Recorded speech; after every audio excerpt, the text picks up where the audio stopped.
నమస్తే, welcome to సత్యగ్రహి. నేను శివాని. ప్రస్తుతం రాష్ట్ర రాజకీయాల్లో ఒకటే చర్చ. కాంగ్రెస్ ప్రభుత్వంలో అంతా సవ్యంగానే ఉందా? పైకి నవ్వుతూ కనిపిస్తున్న మంత్రుల మధ్య లోపల అసంతృప్తి జ్వాలలు రగులుతున్నాయా?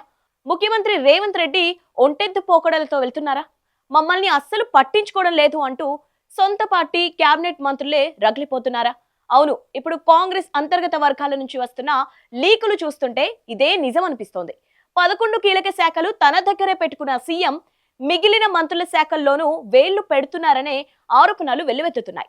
అసలు కాంగ్రెస్ సీనియర్ మంత్రులు ఏమంటున్నారు? బ్యూరోక్రాట్ల మధ్య మంత్రుల మధ్య గ్యాప్ ఎందుకు పెరిగింది? ఈ వన్ మ్యాన్ షో వెనుక ఉన్న అసలు కథ ఏంటి? ఈ వీడియోలో పూర్తిగా విశ్లేషిద్దాం. స్కిప్ చేయకండి.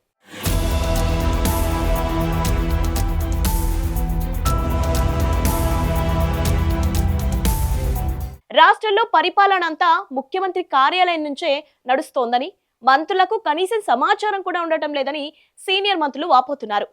జిల్లాలో కలెక్టర్లు, జాయింట్ కలెక్టర్లు, ఆర్టీఓల పోస్టింగ్ల దగ్గర నుంచి సెక్రటరియట్లో ప్రతి హెచ్ఓడి నియామకం వరకు అంతా సీఎం స్వయంగా చూసుకుంటున్నారట. ట్విస్ట్ ఏంటంటే, ఈ అధికారులకు పోస్టింగ్ ఇచ్చేటప్పుడు ఒక ప్రత్యేకమైన ట్రైనింగ్ ఇస్తున్నట్లు సమాచారం. నేను గాని, సీఎంఓలోని కీలక అధికారి గాని, లేదా మా షాడో సీఎంఓ నేతలు చెప్తేనే వినాలి. మంత్రులు, ఎమ్మెల్యేలు ఎంత ఒత్తిడి చేసినా మాకు చెప్పకుండా ఫైల్స్ పై సంతకాలు పెట్టకూడదని కరాఖండిగా చెప్తున్నారట. దీనివల్ల మంత్రులు చెప్పిన మాటను ఐఏఎస్, ఐపీఎస్ అధికారులు అస్సలు లెక్క చేయట్లేదని, చివరికి ఒక జేసీ స్థాయి అధికారి పోస్టింగ్ కూడా ఇప్పించుకోలేకపోయామని ఒక మంత్రి తన సన్నిహితుల వద్ద ఆవేదన వ్యక్తం చేయడం ఇప్పుడు హాట్ టాపిక్ గా మారింది. పరిస్థితి ఎంత దారుణంగా తయారైందంటే, తమ సొంత శాఖలో ఏం జరుగుతుందో తెలుసుకోవడానికి మంత్రులు సమాచార హక్కు చట్టం కింద ఫైళ్లు తెప్పించుకోవాల్సిన దుస్థితి వచ్చిందని మండిపడుతున్నారు. ఇక పాలసీ నిర్ణయాలు, టెండర్ల విషయానికి వస్తే మంత్రుల ప్రమేయం శూన్యమని తెలుస్తోంది.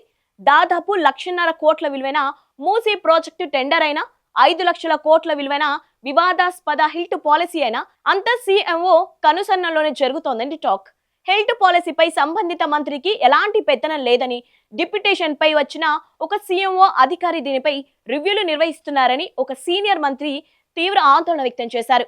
ఒక ఎక్సైజ్ శాఖలో ఒక టెండర్ వివాదంలో సీఎం నేరుగా జోక్యం చేసుకోవడం వల్ల ఒక సీనియర్ ఐఏఎస్ అధికారి ఏకంగా వీఆర్ఎస్ తీసుకోవాల్సి వచ్చింది. ఇది జాతీయ స్థాయిలో కాంగ్రెస్ ప్రతిష్టను దెబ్బతీస్తుందని మంత్రులు భయపడుతున్నారు. అలాగే 54 కోట్ల విలువైన సెల్ ఫోన్ల కొనుగోళ్ల టెండర్, మహిళా శిశు సంక్షేమ శాఖలో కోడిగుడ్ల టెండర్ల ఖరారు కూడా మంత్రులకు తెలియకుండానే జరిగిపోయాయని, అంతా సీఎంకు కావాల్సిన బినామీలకు లేదా ఒక నల్గొండ కాంగ్రెస్ పెద్దయిన సిఫార్సులకే దక్కాయని గుసగుసలు వినిపిస్తున్నాయి. ఈ ప్రభుత్వంలో ఉన్న సీనియర్ మంత్రులకు అపారమైన రాజకీయ అనుభవం ఉంది. తుమ్మల నాగేశ్వరరావు ఎన్టీఆర్ హయాంలోనే మంత్రిగా చేశారు. భట్టి విక్రమార్క, ఉత్తమ్ కుమార్ రెడ్డి, దామోదర రాజనరసింహ, శ్రీధర్ బాబు, కోమటిరెడ్డి వెంకటరెడ్డి, జూపల్లి కృష్ణారావు వంటి వారు వైఎస్ఆర్, రోషియా, కిరణ్ కుమార్ రెడ్డి క్యాబినెట్ లో మంత్రులుగా, డిప్యూటీ సీఎంలుగా పనిచేసిన ఉద్దండులు. గతంలో ఏ ముఖ్యమంత్రి కూడా తమను ఇంతగా కట్టడి చేయలేదని వీరంతా వాపోతున్నారు. సీఎం రేవంత్ రెడ్డి అనుభవరహిత్య ఆధిపత్య ధోరణి వల్లే ఈ పరిస్థితి వచ్చిందని, ఇది పిల్ల వచ్చి గుడ్డును వెక్కరించినట్టు ఉందంటూ ఒక సీనియర్ మంత్రి ఘాటుగా వ్యాఖ్యానించారు. అటవీ శాఖలో సీఎం మనిషి అంతా చూసుకుంటున్నారని ఆ శాఖ మంత్రి కొండా సురేఖ ఆగ్రహం వ్యక్తం చేస్తున్నారు. అటవీ శాఖలో పీసీసీఎఫ్ పదవిని సీనియారిటీ ప్రకారం కేటాయించాలని స్వయంగా మంత్రి కొండా సురేఖనే చెప్పినా ఆమెకు సంబంధం లేకుండా ఒక జూనియర్ కి ఆ పదవిని కట్టబెట్టేందుకు రెడీ అవుతున్నారంట ఆ శాఖ అధికారులు. ఇక రవాణా శాఖలో మంత్రి ప్రమేయం లేకుండానే చెక్ పోస్టులు రద్దు, ఏసీపీ దాడులు జరిగిపోయాయని సమాచారం. పైగా రవాణా శాఖ మంత్రికి అసమర్థుడనే ముద్ర వేసేలా సోషల్ మీడియాలో ప్రచారం చేస్తున్నారని సదరు మంత్రి ఆగ్రహంతో ఉన్నారు. సినిమాటోగ్రఫీ శాఖ మంత్రి అయితే సినీ పరిశ్రమ వారు తనను కనీసం మంత్రిగా కూడా గుర్తించడం లేదని, షాడో సీఎంఓ నేతదే పెత్తనమని, తనకు ఈ శాఖే వద్దంటూ పట్టుబడుతున్నారట.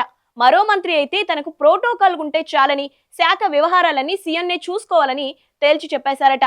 కేవలం మంత్రులే కాదు, కాంగ్రెస్ ఎమ్మెల్యేలు కూడా తీవ్ర అసంతృప్తితో ఉన్నారు. నియోజకవర్గాల పనుల కోసం సీఎం దగ్గరకు వెళ్తే కనీసం అపాయింట్మెంట్ దొరకడం లేదని, వేం నరేందర్ రెడ్డి దగ్గరకు పంపిస్తున్నారని ఒక సీనియర్ ఎమ్మెల్యే వాపోయారు.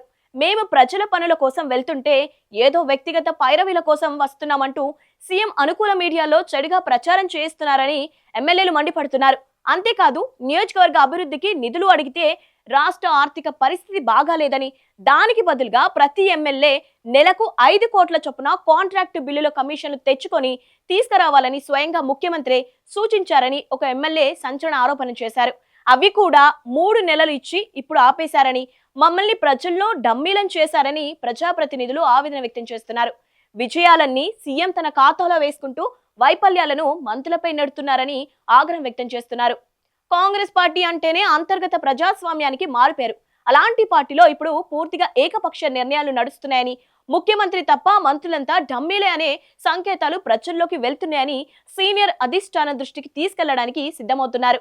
ఇలాగే ఉంటే వచ్చే ఎన్నికల్లో కాంగ్రెస్ మళ్ళీ అధికారంలోకి రావడం కష్టం. గుడ్డి దీపం వెలుగులోనే ఇల్లు చక్కబెట్టుకోవాలనే సామెతల సీఎం వ్యవహరిస్తున్నారు అని ఒక మంత్రి వ్యాఖ్యానించడం పరిస్థితి తీవ్రతను తెలియజేస్తోంది. మరి తెలంగాణ కాంగ్రెస్ ప్రభుత్వంలో జరుగుతున్న ఈ పరిణామాలపై, మంత్రుల అసంతృప్తిపై మీ అభిప్రాయం ఏంటి?